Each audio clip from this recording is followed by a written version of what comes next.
इस औरत का नाम है सूचना सेठ। इस औरत ने आपने 4 साल की मासूम बच्चे को मारा और टुकड़े टुकड़े किया और लाल पेट्टी के नीचे डाला और ऊपर से कपड़े और खिलौने से भर दिया। तो वहाँ से जो गोवा होटल में ये रह रही थी, गोवा होटल से लेके ये बेंगलोर में जा रही थी। इसका मतलब क्या था कि इस मासूम बच्चे को मारने का इरादा क्या है, इस औरत को क्या सजा देना है, ये आप लोग कमेंट्स में लिख लेना। और इस चैनल को, जो भिंगरी चैनल है, इसको भी सब्सक्राइब कर देना और इस वीडियो के पीछे सबको शेयर कर देना। आगे से ये वीडियो को लास्ट तक देख लेना सब लोग कि ऐसी औरत नहीं होना चाहिए, ऐसी माँ भी नहीं होना चाहिए। वीडियो लास्ट तक देख लेना। गोवा के दसूर बनियान ग्रैंडे होटल से 7 जनवरी की रात 12:30 बजे जिस इनोवा गाड़ी में सूचना सेठ अपने बेटे की लाश को बैग में रखकर बेंगलुरु के लिए निकली थी, उस इनोवा कार के ड्राइवर रॉय जॉन डिसूजा के बयान के आधार पर एक लाश के सफर की ये पूरी कहानी है।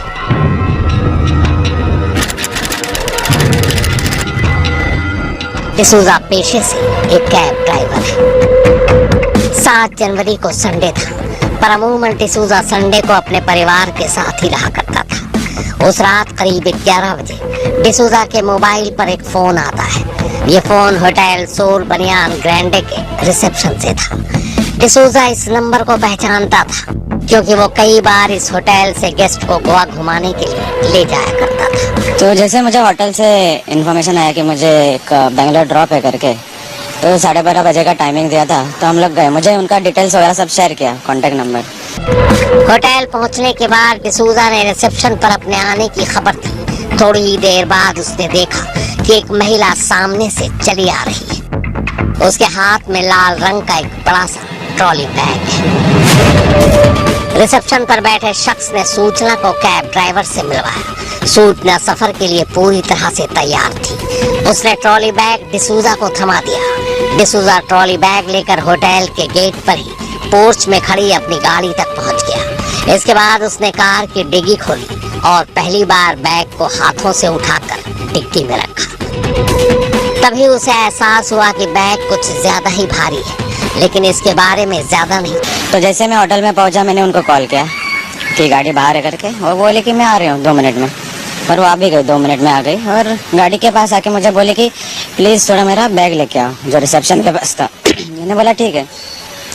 जैसे मैं बैग लाने को गया तो बैग अनयूजुअली थोड़ा हैवी था, लेकिन क्या लेडीज़ है तो ऐसा कुछ डाउट नहीं होता है। तो फिर भी मैंने उनको आके पूछा कि मैडम क्या अल्कोहल है क्या इसमें, तो वो बोले कि नहीं है, सिर्फ काम का है सामान। ठीक है बोला, और फिर हम लोग निकल गए। तभी डिसूजा को ख्याल आया कि होटल के रिसेप्शन से फोन करने वाले ने उसे बताया था कि सूचना को बहुत ही जरूरी काम है और उसे जल्दी बेंगलुरु पहुंचना है। उसे लगा कि वो उसे जल्दी बेंगलुरु अब नहीं पहुंचा सकता। तब उसने पहली बार सूचना से कहा, और पहुंचा सकता हूँ, वहाँ से आप वक्त पर बेंगलुरु पहुंच जाएंगे, जो कि फ्लाइट से जाना बेहतर होगा। लेकिन सूचना ने डिसूजा की बात अनसुनी करते हुए कहा कि उसे सड़क के रास्ते ही बेंगलुरु जाना है, जाम खुलने का इंतजार करो। रास्ते में घाट वगैरह पे हम लोग रुके थे क्योंकि ट्रैफिक जाम लगा उधर। और मैंने पुलिस वाले को पूछा कि कब खुलेगा, तो वो बोला कि 4 घंटे बाद खुलेगा। जब जा रहे थे तो 10:30 पौने 11 बजे पुलिस का कॉल आया मेरे नंबर पे। मैंने फ़ोन उठाया, मैं ही गाड़ी चला रहा था। मैंने फ़ोन उठाया और बोला कि कौन है, तो वो बोला कि कलंगुट पुलिस स्टेशन से बोल रहा हूँ। मैंने बोला क्या हुआ, बोला कि तुम्हारे गाड़ी में कितने कस्टमर है। मैंने बोला एक ही लेडीज़ है, बच्चा नहीं है। मैंने कहा बच्चा नहीं है। फिर मैंने बोला कि क्या हुआ, नहीं हम लोग उनके होटल से हमको कॉल आया था और उनके होटल रूम में ब्लड स्टेन्स पाए गए। इसने मुझे फिर से कॉल किया और बोला कि मुझे 20-25 मिनट दे दो, I will get back to you on this.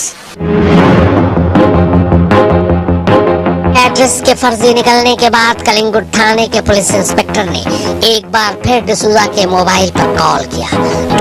20-25 minute बाद पुलिस का कॉल आया और बोले कि उन्होंने कुछ इन्फॉर्मेशन हमको जो दिया था वो एकदम फेक निकला। जो एड्रेस या कुछ डिटेल्स दिए थे वो फेक निकले।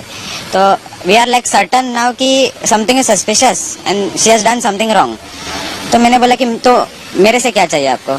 तो पुलिस बोला मुझे कि go to the nearest police station. कहता हूँ पुलिस से कि इनकी तलाशी लेनी चाहिए। मैंने बोला ठीक है, तुम्हें गया, लेकिन एक भी पुलिस स्टेशन रास्ते में नहीं दिखा। और सेकेंडली उधर वो लैंग्वेज बैरियर था, जो कन्नड़ में जो लिखा रहता है सब कुछ। और गाड़ी चलाते चलाते मैंने मैप्स भी ऑन किया, लेकिन मुझे वो ठीक से नहीं मिल रहा था लोकेशन पुलिस स्टेशन का। और जो भी मिल रहा था वो यू टर्न लेके 100-150 किलोमीटर रिटर्न, ऐसा था। कुछ ही मिनटों में आई मंगला पुलिस स्टेशन डिसूजा की नजरों के सामने था। वो थाने के बाहर ही अपनी गाड़ी रोक देता है।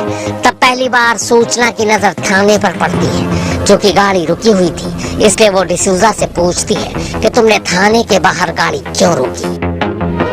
तो मैंने डायरेक्टली पुलिस स्टेशन के सामने गाड़ी रोकी।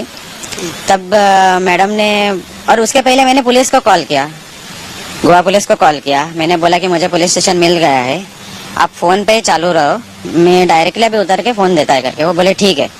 मैं गाड़ी स्टॉप किया, तब मैडम बोले कि क्यों रोका है इधर। मैंने बोला कि देखो अभी मुझे बहुत कॉल्स आए हैं और इनको कुछ बात करना है, ये गोवा पुलिस को इनसे कुछ बात करना है। उसके लिए उनका ठीक है करके लाल रंग का ट्रॉली बैग बाहर निकाला गया। सूचना के चेहरे पर कोई भी घबराहट या खौफ नहीं था।